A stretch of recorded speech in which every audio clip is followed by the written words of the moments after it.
Hello छोट्या दोस्तांनो, मित्रमैत्रिणींनो, पालक आणि शिक्षकांनो, कसे आहात सगळे? मस्त मजेत. आज आपण घरी बोलू शकतो एकमेकांसोबत अशी काही इंग्लिशची वाक्य बघणार आहोत. ठीक आहे, तर पटकन सुरू करूयात. आणि व्हिडिओ बघत असतानाच लाईक, शेअर आणि सबस्क्राईब या तिन्ही गोष्टी करायला प्लीज विसरू नका. ठीक आहे. आता सकाळी उठल्या उठल्या आपण काय म्हणू शकतो? Good morning. What's for the breakfast today? समजा दुपार झाली आहे, आता ब्रेकफास्ट वगैरे झाला तुमचा, की मग what is for the lunch today, what's for the dinner today. ठीक आहे, असं तुम्ही घरी म्हणू शकता. किंवा तुम्हाला भूक लागली आहे, आय एम हंग्री. तहान लागली आहे, आय एम थर्स्टी. झोप आली आहे, आय एम स्लीपी. ओके, आता मला अभ्यास करायचा आहे, I want to study.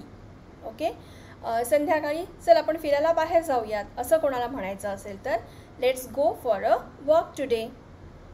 Okay, रात्री जेवण झालं की बऱ्याचदा आपल्याला वाटतं एक बाहेर चक्कर मारून यावी, हो की नाही?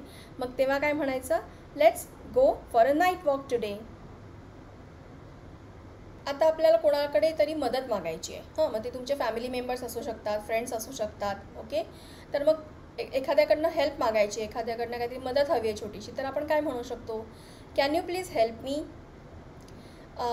Can I have some water please? Okay, can you help me with my studies? Can you help me take this up? हे उचलायला मला मदत करशील का? Okay, can you please come down with me? माझ्यासोबत खालती येशील का? Can you please come to my home? माझ्या घरी येशील का? Can I come to your home? मी तुझ्या घरी येऊ का? असं कोणाला जर विचारायचे असतील प्रश्न किंवा मदत मागायची असेल तर या प्रकारची वाक्य आपण बोलू शकतो. आता एखादी गोष्ट आपल्याला आवडते किंवा नाही आवडत आहे, तर ते कसं सांगायचं? I like it, I don't like it. मला हे आवडलं आहे किंवा मला हे आवडतं किंवा मला हे आवडत नाही. This is my favourite, I am not a fan of that. Okay, fan म्हणजे पंखा नाही. ओके, फॅन म्हणजे एखादी गोष्ट आपल्याला जेव्हा आवडते, आपण बऱ्याचदा सिनेमा मध्ये जे हिरो हिरोईन्स काम करतात किंवा तुम्ही टी व्ही सिरियल बघत असाल तर त्याच्यामध्ये जे ॲक्टर ॲक्ट्रेस काम करत असतात ते खूप छान दिसत असतात, आपल्याला खूप आवडतात. बऱ्याचदा आपण असं म्हणतो की आपण त्यांचे फॅन आहोत, म्हणजे आपल्याला ती व्यक्ती आवडते. तर असं त्या दृष्टीने आपण हा शब्द वापरतो. इट्स टू स्पायसी किंवा इट्स टू स्वीट. ओके, आता बऱ्याचदा काय होतं ना, हे वाक्य कधी वापरायचं? जेव्हा आपल्याला एखादं म्हणजे आपण काही खातो आहे आणि आपल्याला ते नाही आवडलं, तर एकदम फटकन असं बोलणं योग्य नाही वाटत ना, की मला हे नाही आवडलं आहे. मग त्याच्यापेक्षा आपण थोडंसं पोलाइटली सांगू शकतो की हे खूपच गोड आहे किंवा हे खूपच तिखट आहे. म्हणजेच त्याचा दुसरा अर्थ असा होतो की ही मला आवडणारी चव नाही आहे, त्याच्यामुळे मला हा पदार्थ आवडलेला नाही आहे. आता आपल्याशी कोणीतरी बोलतंय, काहीतरी सांगतंय, तर त्याला आपण रिस्पॉन्स करणं तर आवश्यक असतं. हो, नाही, हो का, बरं का, असं आपण मराठीमध्ये म्हणतो.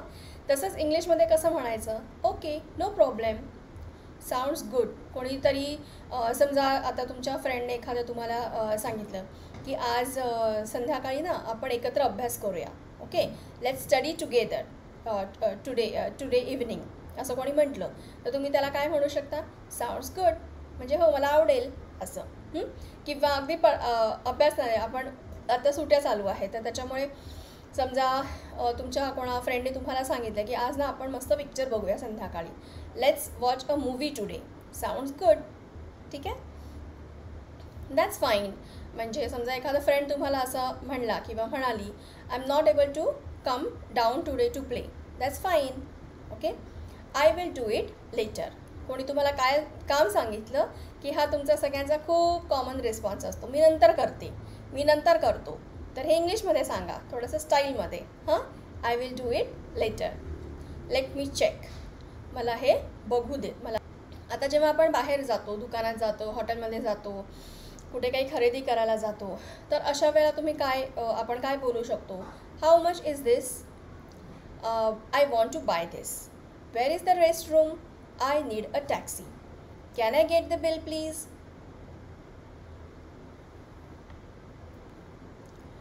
पोलाइटली कोणाला काहीतरी समजा बाजूला व्हा असं सांगायचं असेल, कोणाला पटकन तुमचा पाय लागला तर काही आपण पटकन असं म्हणत होतो, अरे sorry. So same thing, excuse me, I am sorry, it's okay. कोणाला तुमचा पाय लागला, कोणी तुम्हाला सॉरी म्हणाला पटकन, तर आपण त्याला पटकन एक रिस्पॉन्स म्हणून इट्स ओके असं म्हणू शकतो. Thank you very much. You are welcome.